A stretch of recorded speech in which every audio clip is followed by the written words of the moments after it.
উহিব্বু আন আজরা ইয়া আল্লাহ, হে আমার রব, আমি চাষাবাদ করতে ভালোবাসি, চাষাবাদ করতে আমার ভালো লাগে, আমি চাই আমার এই ভালো লাগাটা আপনি পূরণ করবেন। আল্লাহ তাআলা অনুমতি দিয়ে দিবেন।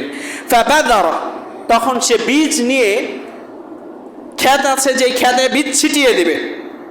فبادر الطرف نباته واستواؤه واستحصاده فكان أمثال الجبال, সে একদিকে বীজ ছিটিয়ে আরেক দিকে তাকাবে, ওই দিক থেকে তাকিয়ে আবার বীজের দিকে তাকানোর আগেই সেই গাছগুলো থেকে অঙ্কুর বের হবে, তারপরে সেই গাছগুলো বড় হয়ে যাবে, শুধু তাই নয় ফসল কাটার উপযুক্ত হয়ে যাবে, এত বড় বড় ফসল হবে, পাহাড় সমপরিমাণ ফসল হয়ে যাবে।